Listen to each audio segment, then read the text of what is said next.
Ya estamos de vuelta. Es momento de análisis, es momento de la mesa de los miércoles. Hoy, como siempre, el abogado Ramón Izaguirre se encuentra aquí con nosotros, a quien le agradezco siempre su constancia. Gracias. Iba a decir tu fidelidad, pero creo que no es para tanto, ¿verdad? Muchas Ramón, gracias, bienvenido. Además, con el gusto ahora de compartir la mesa con Paulino. Paulino. Una invitación a venir a probar, debatir aquí en esta mesa. El abogado Paulino Lorea, quien es un gusto recibir. Gracias, Arnoldo, muy amable, y Ramón. Pues ahora sí que es mi estreno visitando aquí esta casa, que veo yo que es de todos. Así los es. que quieran aquí acudir sin reticencia, sin censura, con plena libertad. Y pues es lo que buscamos siempre cuando queremos emitir alguna opinión sobre cualquier tema, y con todo gusto. Qué bueno que lo dices, porque sí, en efecto, es lo que tratamos de hacer, y si no lo hacemos, díganmelo, porque hay que corregir el rumbo. A veces dicen que yo hablo mucho, Paulino, voy a tratar de ser moderado en esta ocasión. No a veces. Pero les quiero plantear, qué barbaridad. Les quiero plantear el tema con el que arrancamos. El tema del Poder Judicial. En 8 semanas más o menos ocurre el relevo de la presidencia del Poder Judicial, del Supremo Tribunal de Justicia. El presidente es el primero dentro de la nueva administración estatal de Miguel Márquez. No tiene que ver, son dos poderes separados, pero bueno, pues siempre hay ahí, gravitan uno en torno al otro, ¿no? Y se han presentado características que nos hacen centrar nuestra atención, cuestiones especiales. Ayer publicamos en Zona Franca que en un juicio, en un litigio con escritos presentados por parte de los litigantes, aparece una afirmación muy delicada de la posible influencia de personajes cercanos al gobernador del estado en estar impulsando como si se tratara de campañas políticas adentro del Poder Judicial a una de las magistradas. No es secreto para nadie que la política también interviene ahí. Hay más recato que en otros lugares y todo, pero ustedes conocen, son abogados, han trabajado ahí, y está la cancha abierta para que me platiquen y me digan cómo ven las cosas. Bueno, a mí me parece que quienes afirman o tratan de evadir la influencia política o el quehacer político, el ejercicio político dentro de las áreas del Poder Judicial, llámese de los estados o del propio Poder Judicial Federal, pues son torpes o mienten o lo quieren encubrir, porque la política se hace y está ahí, con mayor razón en esas áreas donde se fusionan las actividades jurídicas y en general la impartición de justicia, porque una de las bases del derecho, obviamente, que es una relación directa con el poder, y esa relación con la política no se pueden desmembrar, de tal suerte que en ese entorno, y siendo el Poder Judicial uno de los 3 poderes que conforman el Estado, el concepto de Estado, hay un ejercicio político de los miembros y están dentro de la dinámica que prevalece de acuerdo al lugar en donde nos estemos ubicando, ¿verdad? En este caso aquí en Guanajuato viene una sucesión, y es claro que los 21 magistrados que actualmente conforman el Poder Judicial pues están inmersos en esa dinámica de política, unos por el lado del Poder Ejecutivo, otros por el lado del Poder Legislativo con algunos amigos, otros muy internamente, pero se da ese ejercicio, se da ese movimiento. ¿Partidos políticos, Paulino?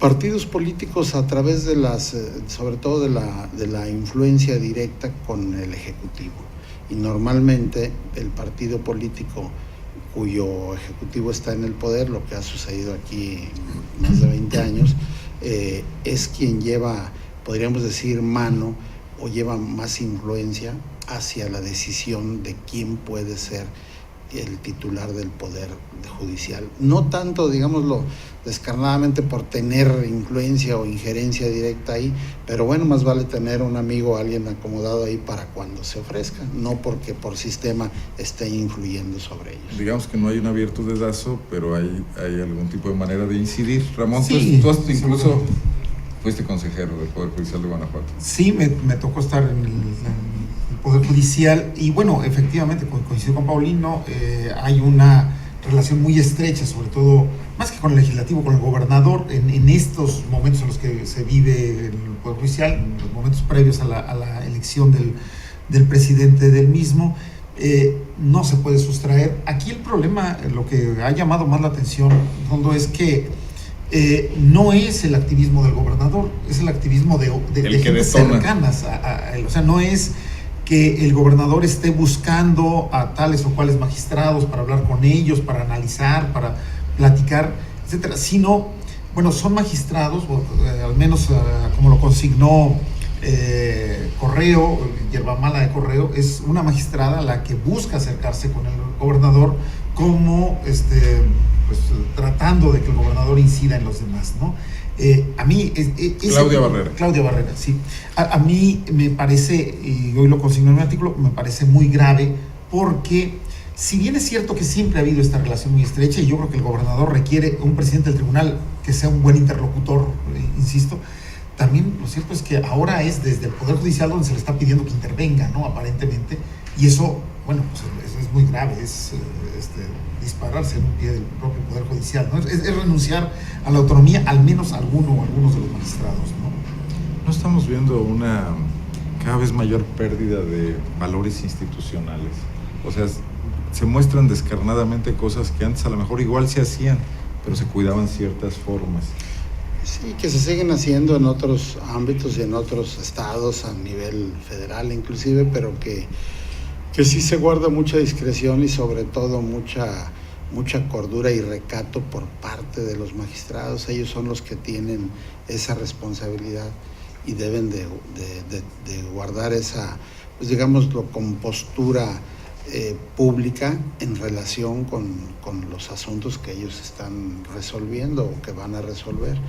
Una de las características que se presentan normalmente en el Poder Judicial ante un juzgador, un juez, un magistrado, etcétera, cuando hay asuntos muy importantes o de mucha cuantía o de trascendencia social, etcétera, llámese sindicatos, llámese familias importantes económicamente, hablando, a veces ambas partes en una controversia pues tratan de ejercer su influencia y solicitar favores, algunos a través de legisladores, de diputados, senadores, algunos de otras gentes de poder, algunos directamente con el presidente del Tribunal Superior de Justicia o Supremo Tribunal de Justicia, como aquí.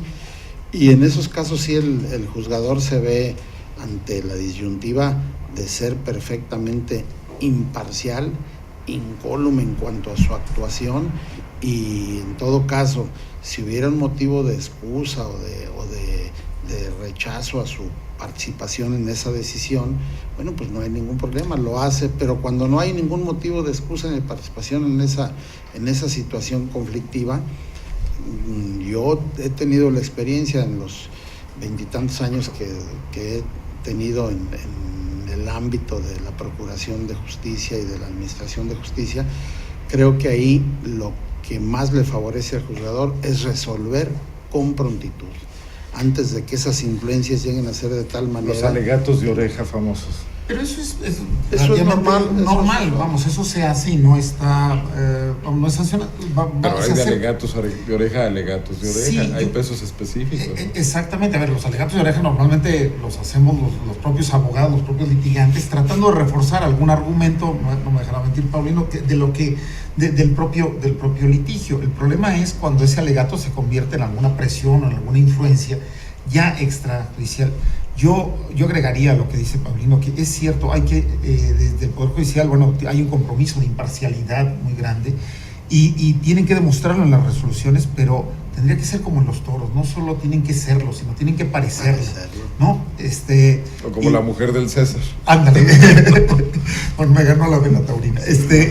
Tienen que parecerlo, y los últimos eventos, concretamente, que publica Zona Franca, en donde está involucrada Claudia Barrera, yo no podría decir si fue o no imparcial, habría que analizar la resolución, si esto es un asunto de las partes, pero no lo parece, y eso es muy grave, porque eso sí afecta el ambiente de independencia en las decisiones del Poder Judicial. A lo mejor así hubiera resuelto de todas formas. Y si es grave que afecte un litigio en particular donde parece ser que hay beneficio de una de las partes, más grave es que entinte o tiña lo que es el proceso de sucesión, ¿no? Porque a cambio de estos favores es posible que quien tiene un alto grado de influencia sobre el gobernador, como es su compadre Rafael Barba, que lo ha aprobado en la integración hasta del gabinete, ahora vaya a influir en el Poder Judicial. Es el otro factor que se suma a todas esas características que lo hace un caso muy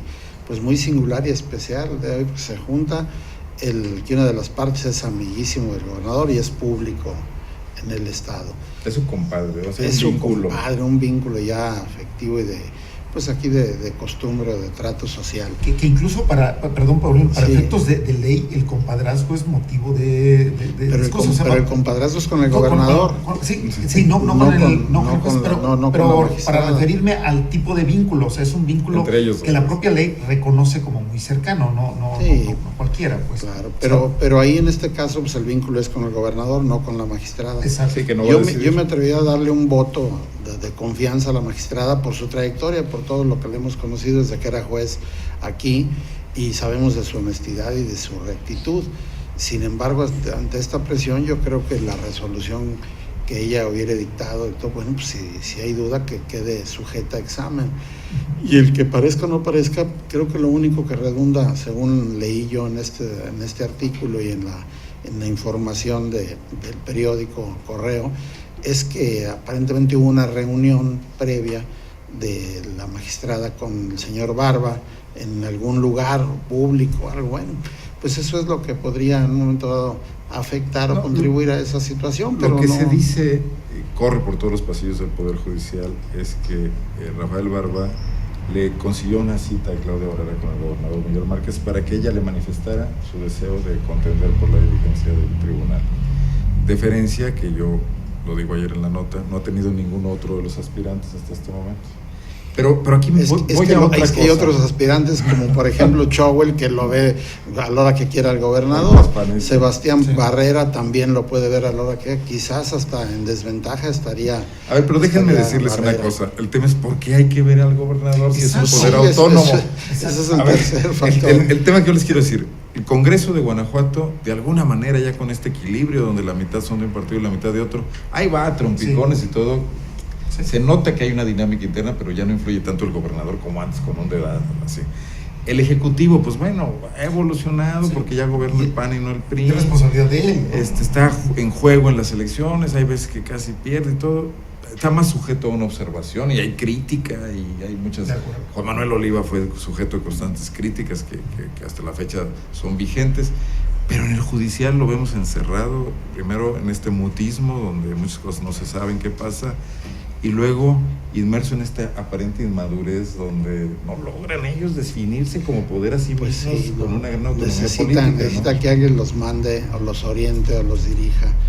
Ese ha sido un problema dentro del Poder Judicial, porque la mayoría de los magistrados esperan siempre como aparte de un manto protector o alguien que los apoye, ese mismo que los apoya o de esos grupos que los apoyan, sienten ellos la necesidad de que los guíen o les den la línea, es la palabra que no habíamos explicado, la línea para decir sobre quién van o por quién van.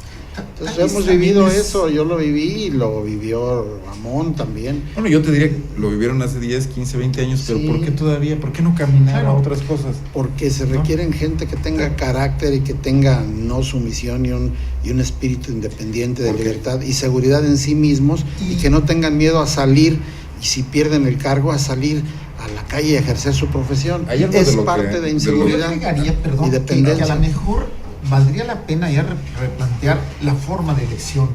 Esta forma de elección en la que se llega al primer miércoles. Parece el Papa, la elección del Papa, ¿no? Sí, Un colegio claro, cardenalicio. exactamente. Se llega al primer miércoles hábil de enero, ¿no? de cada 2 años y en una encerrona de los 21 magistrados a los que se ha referido Paulino, se elige. A ver, ¿qué pasaría si los candidatos abiertamente dicen queremos ser candidatos? ¿Qué pasaría si presentan un proyecto de desarrollo para el Poder Judicial que va a una parte administrativa muy grande y que dieran elementos de evaluación para sus pares? Yo creo que sería muy importante. Y para la opinión pública. Y para la opinión pública, ¿no? Yo creo que eso ayudaría a transparentar. No estaría exento de intromisiones y cosas por el estilo, pero creo que valdría la pena que la elección se ventilara. Y que Hay las intenciones algo que no también. hemos tocado y que en aras de ser, como somos aquí en Zona Franca, claridosos y directos, hay que decir que también está en el aire, así como te platiqué que Claudio Barrera pudo haberse reunido con el gobernador, también se habla del otro lado de que el otro gran elector en el Poder Judicial es el senador Fernando Torres Graciano, ex dirigente estatal del Estatal, PAN, ¿no? y ahí te Eso refieres tú a también, los ustedes, partidos. los abogados, lo comentan cada vez que toman café. Sí, sí, nosotros lo comentamos y él ha sido uno de los artífices precisamente de la elección anterior y de que esté ahora Alfonso Fragoso Gutiérrez de presidente. Eso también se ha ventilado ahí, no solamente en los pasillos del Supremo Tribunal, sino en general la influencia que ejerce Fernando Torres Graciano. Y que ahora sería en varios el padrino de José Luis Aranda. Esa es la otra disputa que hay. Vamos. Que yo sigo lamentando esta falta de madurez donde vemos un choque de trenes. Es que hemos ido en entre regresión. El PAN y el compadre. Exactamente. ¿No? Sí. Ha habido una regresión. Cuando a mí me tocó, ahora hablamos de 21 magistrados, cuando yo fui a aquella elección en 1995, éramos 13, y la elección se iba a efectuar por 13, pero la ley orgánica de aquel entonces preveía que el voto fuera directo, en voz alta y presente por cada uno de los magistrados. Hubo una regresión porque la siguiente ley orgánica ya no les satisfizo, vieron que podría haber alguien que pusiera el desorden, como su servidor, y mejor cambiaron este tipo de elección por un voto secreto y que fuera en una urna y que nadie se diera cuenta quién votó por quién. Antes votábamos de frente a frente mirándonos a los ojos, yo voto por tal magistrado y yo voto por fulano, y así eran la votación, unos con otros, e incluso cuando se dudaba o no se pretendía o había algún problema entre ellos, bueno, pues se decía, a ver, ¿por qué votas por fulano? ¿O por qué no lo haces por fulano, que es mejor? O el concepto de ellos, Ya pues iba, había una intervención. Eso ya, se anuló. ya se iba en un camino de avance y ahora hay un retroceso. A ver, déjenme preguntarles. Paso que vamos, van a poner una chimenea ahí, como tú decías, para anunciar con humo blanco. Ya para terminar el tema y pasar al siguiente, preguntarles nada más, como estado Guanajuato, me imagino que no estamos peor que otros estados, ¿no? Me imagino que, donde no ha habido cambios de gobierno y el PRI ha seguido gobernando ininterrumpidamente, quizás todavía la sumisión sea mayor. O sea, ¿cómo está Guanajuato en ese sentido? Frente, por ejemplo, a la Suprema Corte también. Frente a la Suprema Corte, bueno, Guanajuato se ha distinguido en primer lugar, y valga decirlo, por un gran porcentaje, un alto porcentaje de sus juzgadores honestos.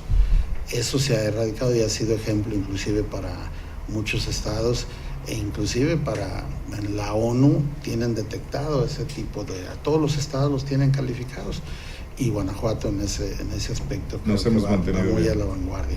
Que era una fama vieja del Poder Judicial de Guanajuato, que hubo muchos presidentes de la Corte de Guanajuato. Sí. Y ahora en esa relación con el Poder Judicial Federal existe una cierta pugna o celo en el Poder Judicial Federal en relación con las resoluciones de los juzgadores guanajuatenses, y no tengo la estadística, pero sería muy bueno periodísticamente nos dan más que se vieran que conceden más amparos en contra de autoridades guanajuatenses. Entonces le va a ir mal a los familiares del Gallo Barba probablemente. Ramón, ¿cómo ves las cosas? Bueno, yo creo que sí, a mí me parece muy grave esta regresión al Poder Judicial. No es ajeno a lo que está pasando en los poderes judiciales de otros estados. Creo que es el denominador común, esta secrecía, sobre todo en la parte administrativa y en la parte de elección. Creo que así se da. Creo que la Corte ha estado con pasos muy lentos, pero tratando de avanzar, ¿no? No tanto en la parte administrativa, esto de publicar los proyectos de resoluciones de casos relevantes, el hecho de que las sesiones sean públicas y incluso se transmitan. Ahí va la Corte un poco marcando esta separación. El proceso de elección sigue siendo también muy cerrado, muy sujeto a influencias del presidente de la República, ¿no? La elección no está en la que fue electo el ministro Juan Silva Mesa, sino en la anterior. Bueno, era obvio que la intromisión de Vicente Fox y de Marta Sagún, para que no fuera precisamente Juan Silva el presidente, ¿no? O sea, esto tristemente ocurre, y en esto sí, pues no estamos siendo vanguardia, ¿no? Y creo que valdría la pena en algún momento. Para cerrar este tema, yo propongo un pronóstico. A ver, para ustedes. ¿Quién va a ganar? ¿Quién va a ganar? ¿Quién tenemos en enero? Yo creo que va a ser un tercero en discordia. ni Aranda ni Claudio Barrera. Yo creo que es muy probable, que Sí. digo, en este tipo de cosas se tiende a polarizar y la Yo polarización. creo que los Barrera pueden estar en enero. Pero otro Barrera, tú te refieres. Sebastián Barrera. Que bueno, pues sería de mínima justicia porque lo ha intentado 3 o 4 veces y luego, por una u otra causa, por esos lineazos de los que te referías. José Barrera es un magistrado ratificado, magistrado en el área penal, también con una excelente... Su compañero de generación, por eso. Fuimos compañeros de generación. Qué bueno que lo apoyas. No, pero cualquiera de Y los dos por Barrera supuesto que sería bueno. Bueno, ustedes apuestan por Barrera, yo que no es Barrera. Ya, así lo dejamos. Así lo dejamos. Una comida. Vamos a saltar las barreras.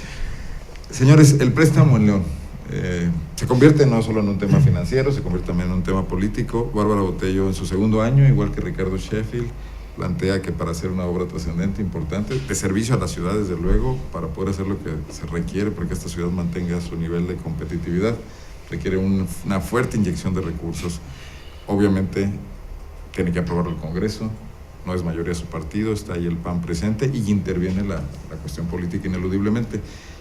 Yo creo que es y permítame adelantar mi punto de vista, una jugada inteligente ajedrecísticamente hablando de Bárbara Botello, colocar un jaque donde, como quiera que responda el PAN, ella puede ganar algo, puede ganar el préstamo, y hacer su obra, o puede ganar el carácter de ser una gente a la que se le impide gobernar y el PAN quedar mal con los ciudadanos de León.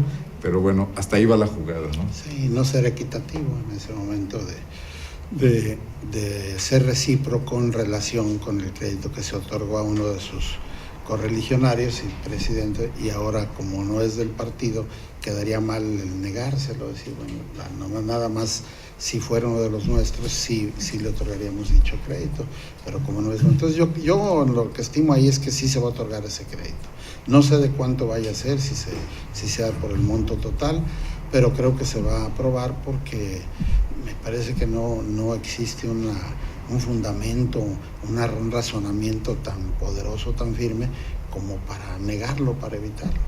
Ahí están los números, están las propuestas, está la aplicación de ese crédito, o sea, todo está transparente, no sé qué podría alegarse. He oído algunos y he leído algunos opiniones de personajes que están en contra, que se oponen, que por qué a más gasto, por qué más endeudamiento, que siga la ciudad igual, que si no alcanza para más obras así se quede, pero está la tasa de interés tan baja que se está ofertando que hasta el crédito que ya se tenía anterior se reduciría en sus intereses y habría un ahorro de casi 30 millones anuales, nada más obteniendo esa nueva tasa de interés que se reduce.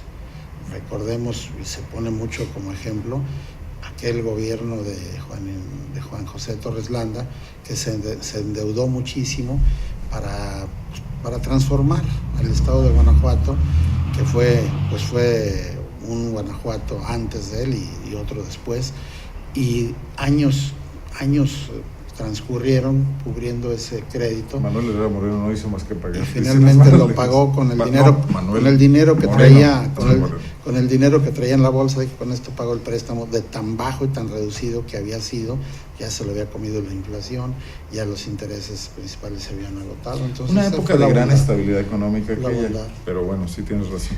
Yo creo que que el tema se está discutiendo en dos pistas y yo veo hasta 3, pero okay. A ver. Yo veo una política y una técnica, y lamentablemente no veo mayor discusión en la parte técnica. O sea, las oposiciones al préstamo, y bueno, incluso a lo mejor el propio planteamiento, yo vi un planteamiento que hace Bárbara Botello, en donde explica a qué obras en términos generales se dedicaría y a qué inversiones se dedicaría.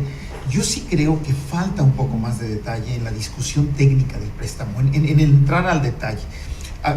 Y digo esto porque, a ver, creo que como ciudadanía en general, no solo como gobierno ni como partidos, nos pasó que con los préstamos gubernamentales nos pasó aquello de que nos quemamos con la leche y ahora hay que soplarle al jocoque para que no pase con el lo de efecto Moreira o ves los lo ejemplos de Jalisco, que ni tan lejanos, pues. Claro, muy próximos, y que habría que tener mucho cuidado de no caer en eso. ¿Cómo no caer en eso? Bueno, yo creo que con una discusión muy técnica, muy profusa y muy transparente. Y con gentes que no tuvieran un compromiso directo con ninguno de los actores, con técnicos calificados, ¿no? Exacto, que evalúen la capacidad económica de León, que evalúen... hay quien me ha dicho que no le cuadran las cuentas de que va a disminuir de 160 millones a 140 el pago anual por 20 años, que se van a necesitar 30. Pero las corridas financieras no son públicas, todavía no las conocemos, no las conocen ni los críticos, no, solamente las conoce el tesorero en este momento, ¿no? Sí. Que será, bueno, y a lo mejor en su momento las tendrá que conocer la Comisión de Hacienda del Congreso. Yo creo que sería muy bueno ventilar esto, porque se ha planteado, como lo decía ahorita Paulino, como un préstamo que genera muchos beneficios, la renegociación genera muchos beneficios, y yo no tengo la menor duda de ello, pero creo que valdría la pena Yo sí tengo muchas dudas, mayor información en torno de ello, y que los especialistas y la ciudadanía yo en general tengo dudas, podamos porque debatir. mira, ayer estuvo aquí Eugenio Martínez y platicábamos. Dice, el factor de inestabilidad en el interés lo tenemos ya, porque es TIE más 1 punto y algo, 1.3, 1.4. Acá tendríamos TIE más 0.7, creo, algo así. 7.8, sí. Y el factor de inestabilidad es la tasa interbancaria de equilibrio. Esa es la que puede subir. Esa puede subir o bajar. Nada más que una cosa es que esa inestabilidad te afecte sobre 900 millones y otra cosa es que te afecte sobre 2.100 millones. Y sí habría que ver cómo están las cosas en el mundo en los próximos años. Sí. No, por ejemplo, un factor a analizar. Yo el otro aspecto que veo es que el PAN, esto es político, ya me salgo de la pista técnica y me voy incluso a la tercera pista, que es algo como hasta personal, de agravios personales. Que el PAN simplemente diga, si le damos el préstamo a Bárbara Botello, no volvemos a ver León, ¿no? Y sí, mejor sí. que nos digan de cosas ahorita y que nos ataquen y aguantamos bar y en 3 meses nadie se va a acordar de Es esto, el factor. pero la paralizamos. Sí, ¿no? efectivamente. Y algo que sería gravísimo, además Bárbara ha contribuido a ello en buena medida cuando les ha sacado la lengua muchas veces en el transcurso de este año que pasó, donde para ellos no es una política confiable en cuanto al término de los acuerdos. Yo ayer oí a Chachis decir, o ayer, que decía, empecemos con madurez. Bueno, es que todo el mundo pide madurez cuando le beneficia, claro, pero no la pide cuando tiene que ofrecerla. Cuando ¿no? tiene el micrófono. O que ya. no se politice algo. Y que en el PAN piensen así, ¿no? Sí. Digo, si alguien le hubiera dicho a Bárbara Botello cuando sacó aquellos espectaculares con Oliva, con una placa riéndose porque estaba replaqueando en Guanajuato, oye, ten madurez. Pues digo, nadie lo hubiera convencido con ese argumento. Sí, entonces, eso cuenta, ¿no? Esa rivalidad añeja Esa es y la lo que es segunda León, pista. que es la joya de la corona. Sí, esa es la segunda pista. Y la tercera. ¿cuál Lo sería personal, pienso que ha habido agravios, por ejemplo, esto es muy un análisis que yo hago sin que tenga mayores elementos y no he platicado con los actores. Siento que Miguel Márquez ofreció una colaboración a Bárbara Botello que ella no respondió en la medida en que Márquez la esperaba y que ahora él siente que hay un enfriamiento personal y que sin duda la opinión del gobernador va a ser influyente sobre sus diputados, que se agravó con el informe de gobierno. Sí, es en Cuando esa. decidió no venir y luego lo que ocurrió ahí le dio la razón a Márquez de no haber venido, ¿no? Yo creo que no hubiera pasado lo mismo si viene, pero esos ya son aspectos de las personalidades políticas, ¿no? Sí, son. Sí, yo estoy de acuerdo. Bueno, de negarse por esa tercera causa, el costo político será también muy alto. Yo lo comentaba hace 8 días. Y sin duda lo explotará la alcaldía, ¿no? Sí, yo creo que para hacer inversión en la situación económica en la que está la federación, en la que está el Estado, en donde el flujo de dinero de la federación se ha reducido, el del Estado en consecuencia también, una de las formas de hacer inversión o de generar inversión pues son pedir prestado, ¿no? O sea, en ese sentido creo que me parece razonable pedirlo. ¿Cuánto pedir? Hay otro aspecto en el que yo creo que valdría la pena analizarlo detalladamente. Estas obras y estas inversiones de veras son las prioritarias. Sí.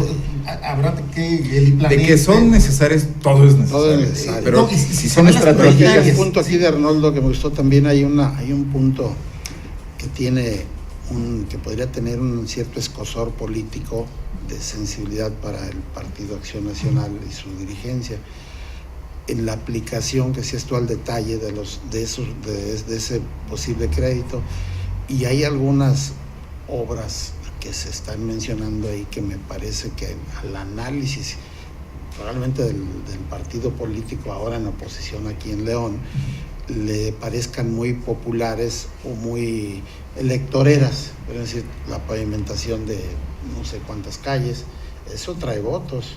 La gente le gusta que le pavimenten su calle. La zona esta de los castillos que sería impactada por pero el ahí es donde los parque. institutos de planeación tienen que soportar precisamente la priorización que se está haciendo. Y ahí probablemente se finque, no debe ser arbitraria, se ¿no? finque una no justificación, pero sí un razonamiento de no aprobarlo, claro, con un costo político, lo que fuera, pero a lo mejor se arriesgan a no aprobarlo. Y a ver, ¿qué pasó? ¿Hay un gol de México? 1-0. ¿Lo podemos ver? Ah, caray, Pues qué aquí, bueno. mientras hacemos una interrupción en la política Qué bueno. y nos pasan la repetición, nos están informando que México va ganando 1-0. Digo, ya también tenemos que ir concluyendo esta mesa porque creo que ya mucha gente no nos está viendo. Ya no nos está viendo. A ver, ahí está el gol, vamos pero a nos verlo. van a volver a ver el próximo miércoles otra vez. Bueno, ahí, desde internet lo estamos ¿Fue del pasando. Bulit Peña o de quién? Pues creo que fue el portero. No. Seguro es del América, mano. Bueno, Ahí sí, sí, del América. ahí. Bueno, Bueno, el último tema que podríamos abordar, decías, esta posible confrontación, bueno, no posible, segura confrontación PRI-PAN para el 2015, ¿cómo la vislumbramos o cómo la...? en León, la concretamente.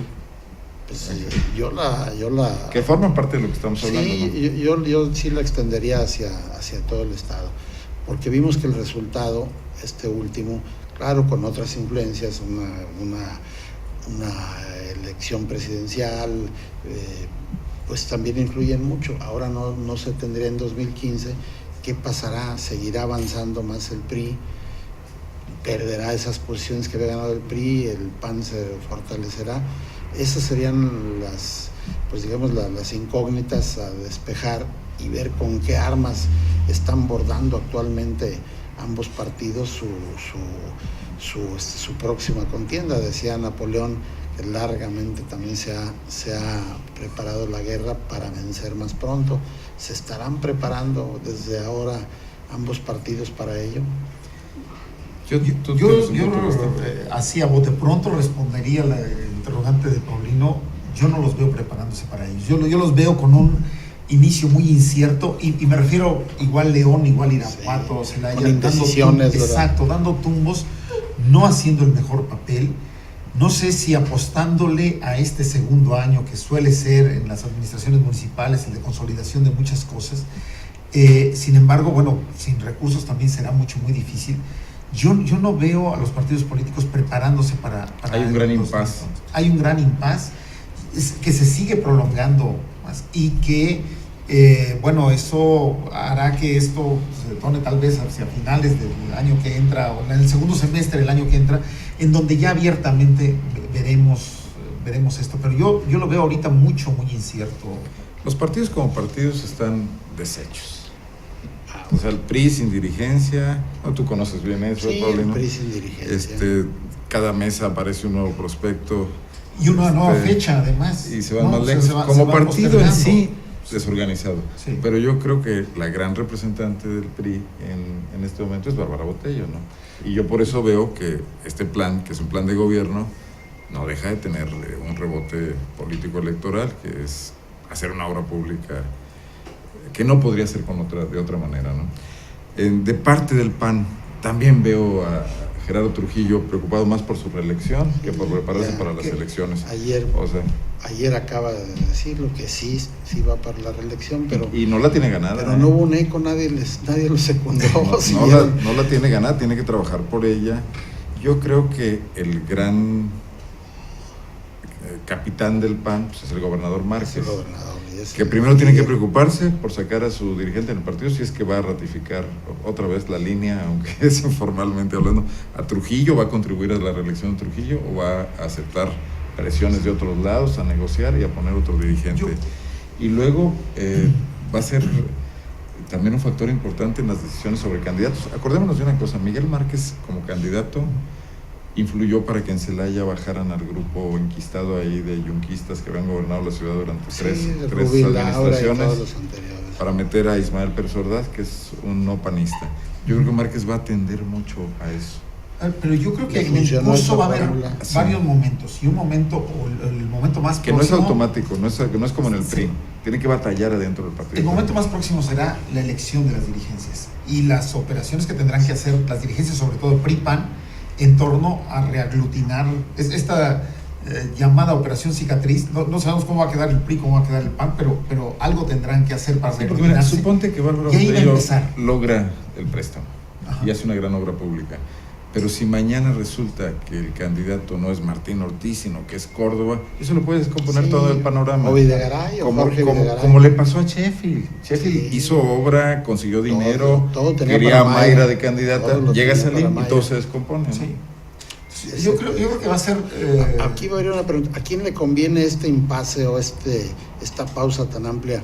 Nos debería convenir a los ciudadanos para que nos dejen en paz un rato de cuestiones electorales, pero... Me refiero a esos los dos partidos más fuertes. ¿A quién le conviene más? ¿Al que tiene el poder, al que tiene el ejército mejor, más poderoso, que es el PAN actualmente, o a quien busca apenas el poder nuevamente recuperar lo que es el PRI? ¿Cuál es el que tiene más ventajas?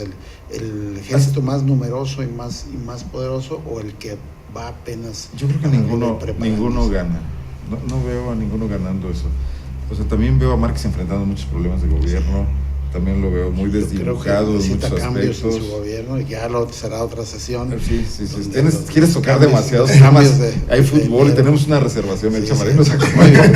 Pero que esta sea la primera de muchas veces. ¿Te parece? Muchas gracias. Te estaremos invitando y nos queda tiempo para comentar esos temas que pones sobre la mesa el día de hoy. Bueno, muchas gracias. Paulino. Un gusto. Nos preparamos. Un gusto. Ramón, muchas gracias. Paulino Lorea, muchas gracias. Vayas a ver el fútbol, si nos está viendo, pues ya no es para tanto. Muchas gracias, nos vemos aquí el día de mañana en punto de la 1 de la tarde. Soy Arnoldo Cuellar. Pásala bien, buenas tardes, buen provecho.